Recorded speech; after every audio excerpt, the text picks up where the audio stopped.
Bienvenidos una vez más a este su canal The Five Plastic Car Show, el lugar con el contenido del mundo automotriz más entretenido de todo internet. Recuerden que aquí les dejamos nuestras redes sociales donde podrán encontrar todo lo referente a los deportes, la industria y cualquier novedad del mundo automotor. Así que sin más, es tiempo de hablar de autos.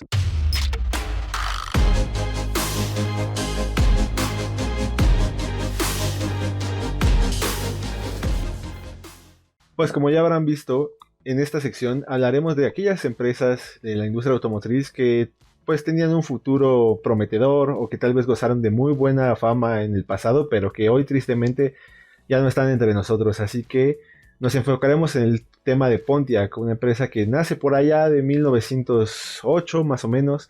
A los 2 años de aparecer es absorbida por el grupo General Motors. Encuentra su clímax por ahí de los años 30, antes de los 50, y luego pues vienen puros desastres. ¿O qué más me pueden decir acerca de ella? Tobe, te escuchamos. Pues mira, justamente para 1926 es cuando General Motors lo absorbe ahí como subsidiaria, como Outland Motor Car. Es una historia de mucho contraste sin duda, porque así como tiene sus altas, tuvo sus bajas.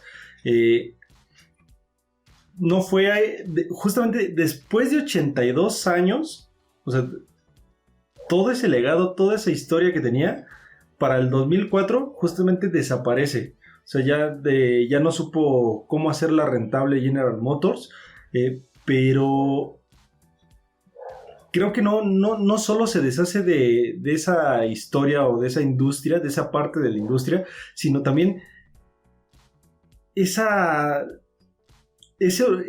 Pontiac es emblemático si hablamos de automóviles. Y digo, si nos vamos un poco enfocados hacia eso, no hay que mencionar más que 3 letras, que es GTO. Uno de los carros más icónicos, yo creo, de la historia. Entonces, pues sí, tuvo sus altas, sus bajas, pero pues es triste que llegue hasta ese punto una marca. Muy cierto, y también nombres como tan famosos como DeLorean están vinculados a Pontiac, pero bueno, vamos a ver qué más podemos ahondar en esta historia. Así que dime, Oz, ¿qué nos puedes comentar? Mira, primero que nada tenemos que entender cómo llegó a la quiebra esta empresa, porque, vamos, fue absorbida por General Motors, y General Motors en 1965 acaparó el 54% del mercado de automóviles en Estados Unidos, pero en enero de 2009 apenas pudo llegar al 19%, o sea, vemos una baja considerable de la marca. Los proyectos para revertir la tendencia descendente fueron mal concebidos. Tenemos el ejemplo de la Pontiac Aztek, y también, por ejemplo, tenemos un ejemplo muy claro que fue el de la PT Cruiser, que salió de Chrysler. Salió incluso antes del mismo producto que tenía Chevrolet, que ya lo tenían y nunca se decidieron a sacarlo, que fue la Chevrolet HHR. El principal desacierto fue ignorar la necesidad de promover la producción de autos más eficientes en consumo de combustible. Aparte de otras tendencias, tenían autos tremendamente gastalones y aparte grandes, pesados, como tenemos los productos Homer. También tenemos por ahí, tenemos entre varios, ¿no? Pero Pontiac también fue arrastrando parte de esto y a mi parecer su identidad se rompió, como dice Tobet. Tenemos al Pontiac GTO, tenemos al Fiero, al Sunfire, al Trans Am, Firebird, Solstice. Todos esos se perdieron en la historia precisamente para traer el G2, el G6. A mi parecer eso puede explicar parte de cómo fue a la quiebra precisamente. Muy interesante, sí voy a querer que andemos un poquito más en estas situaciones un poquito más adelante, pero vamos a escuchar qué nos puede anexar Capi. Estoy de acuerdo en que tal vez Pontiac perdió un poquito su esencia, su estilo en esta última, en este nuevo milenio a partir de los 2000, lo que terminó en su quiebra, pero ciertamente desde antes ya por ahí había estado tocando, tal vez no tocando fondo, pero sí ya había tenido unos cuantos declives en cuanto a la situación económica. Ya bien lo decían Edward Murphy, el creador de Oakland, que después se convirtió en lo que es Pontiac.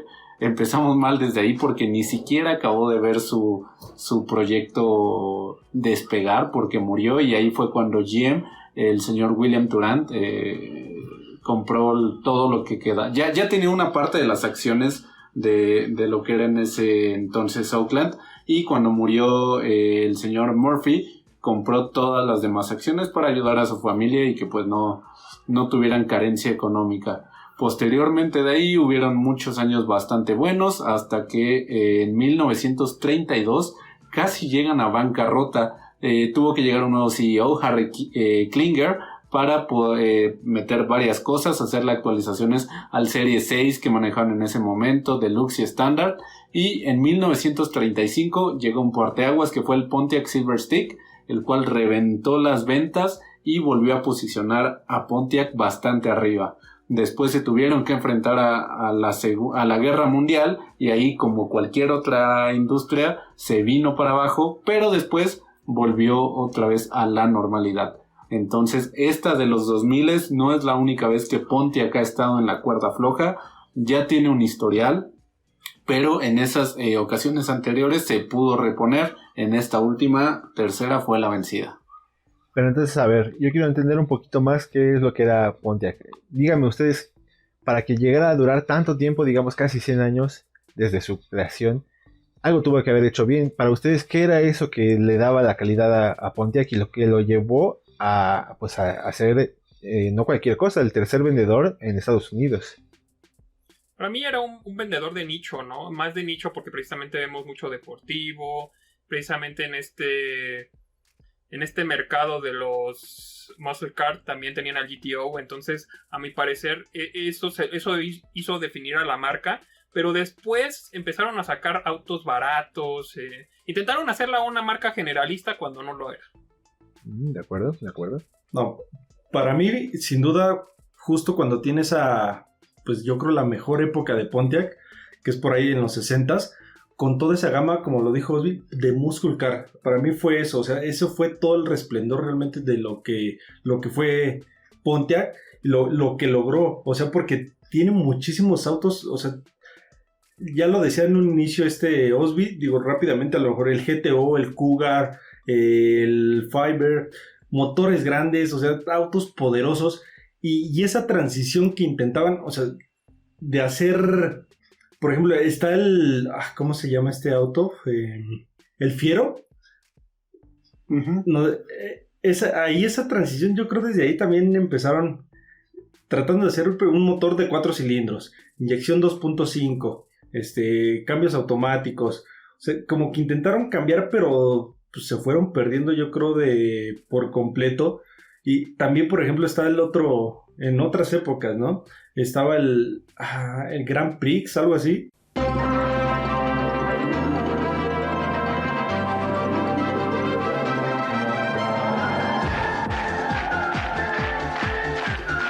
Sí. Ese auto se me hace horrible. No, y pesadísimo aparte. Y por ejemplo, el GTO no fue concebido desde un inicio como lo que resultó ser. El GTO realmente era una variante del Tempest, Pontiac Tempest, que salió en el 64, que el GTO podría decirse que era como el tope de gama del Tempest. ¿Y qué tenía de diferente? Que montaba un motor V8 que era nuevo para este modelo. Y hay que recordar que estuvo a punto de no salir el GTO. Lo iban a echar atrás antes de que saliera por diversas cuestiones que tenía por ahí. General Motors quería retirarse de las carreras por ahí del 63, entonces no tenía como esas miras hacia lo deportivo, pero terminó saliendo y fue un icono gigante. Y yo creo que una de las razones por las cuales no pudo progresar Pontiac es que sus cambios siento que iban siendo sobre la marcha. Nunca vio más adelante, nunca iba un paso adelante, intentó adecuarse a lo que requería en ese momento.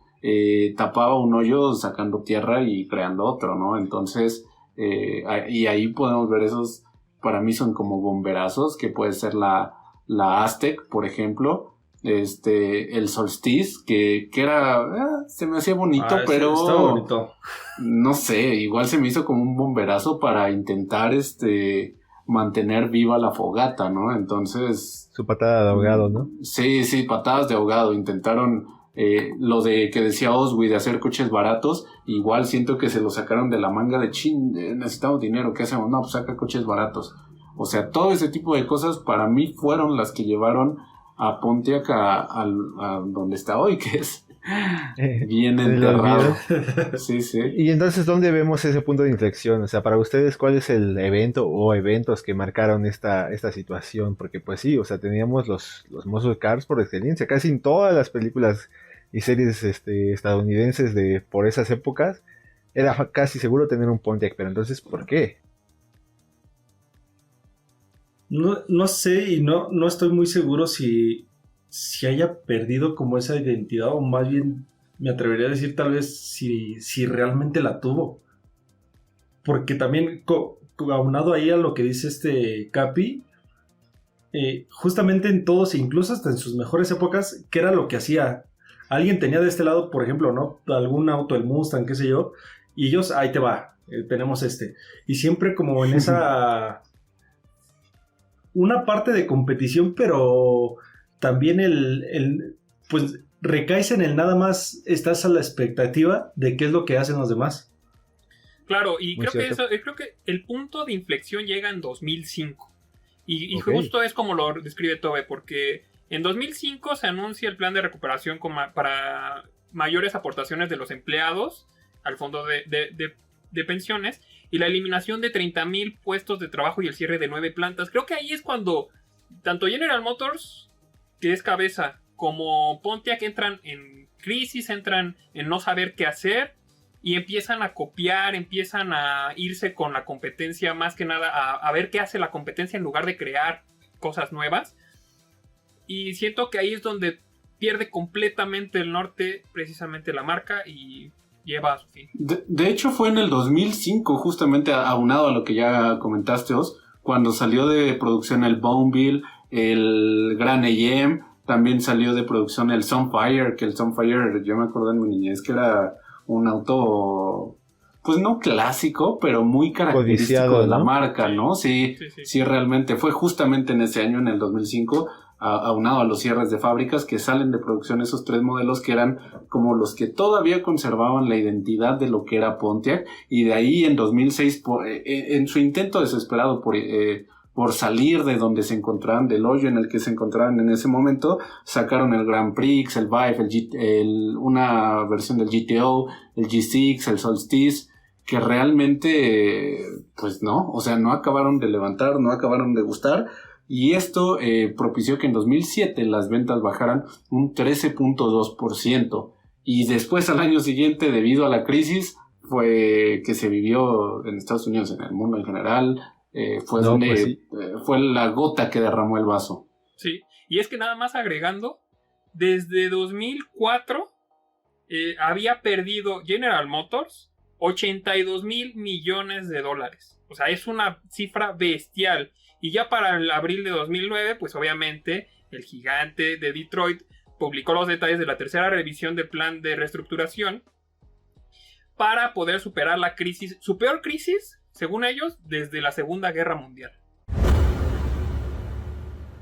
Pues sí, son todos datos muy, muy ciertos. Mucha gente también piensa que implementar malos motores, como el que ya es conocido como uno de los peores motores de la historia, que fue el Iron Duke de GM, pues quisieron meterlo en cualquiera de las plataformas de Pontiac y pues la gente esperaba un carro veloz y pues hacían la broma de que cualquier van o minivan te podía pasar, entonces puede ser por ahí, ¿no? Yo quiero escuchar de su punto de vista. ¿Cuál fue el peor error de Pontiac que lo llevó a desaparecer? Quizá el no entender a sus clientes, el no entender el tiempo en el que vivían o no atender las situaciones a tiempo. ¿Ustedes qué creen? ¿Cuál fue el peor error? Yo vuelvo a lo mismo que ya había mencionado hace un rato. Su error fue no estar un paso adelante o no ver hacia el futuro, simplemente en ese momento intentar sacar las papas del fuego, ver qué sacamos, esto puede funcionar, ¡pum! Vámonos. Y la verdad es que no, o sea, realmente vimos que no, y esto aunado a que GM nunca se ha tocado el corazón para deshacerse de alguno de sus de las marcas que posee, ¿no? Entonces era más que cantado que esto iba a suceder, y para mí fue eso, el hecho de no ver hacia adelante y únicamente intentar sacar las cosas al momento. Muy buen punto de vista. Tobe. Yo podría decir rápido, justamente el no atender o estar en tendencia y esos ajustes o ese acoplamiento al cambio. ¿De acuerdo? Porque, digo, lo pudimos ver yo creo de los últimos respiros que daba y que nos tocó con esos. Yo en lo personal yo decía, ¿para qué tienen a Pontiac con un G3, un G2, si ya está la Aveo, si ya está, era un poco controversial ahí? Creo que lo vinieron haciendo a lo largo de su historia. Obviamente tuvieron aciertos, pero no bastó para que pudiera sobrevivir. Muy cierto. Oz. Para mí fue que perdió su esencia. Precisamente el hecho de que la hayan cambiado de una marca de nicho a una marca generalista me parece que fue un impacto devastador para la marca.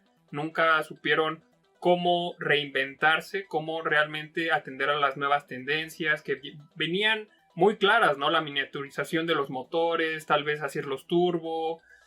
Todo eso no lo supieron entender y llegó al fracaso de la empresa. Pues bueno, de manera breve podemos ver que el punto en común aquí es esa actitud reactiva y no proactiva, lo que tal vez fue lo que hundió a Pontiac y ya no le permitió seguir. Así que pues queremos oír sus conclusiones. ¿Ustedes qué creen? Déjenlo aquí en los comentarios y regresamos. Pues eso es todo por esta edición de The Fivetastic Car Show. Recuerden que aquí abajo les hacemos la invitación a nuestras redes sociales para que estén al tanto de todas las noticias y pues cualquier evento de importancia en la industria y los deportes del mundo automotriz. También los invitamos a suscribirse si les gustó nuestro contenido y si no, pues también. Y por favor activen la campanita y denos un like. Así que les dejo la mesa para que se despidan. La próxima. Chao, nos vemos.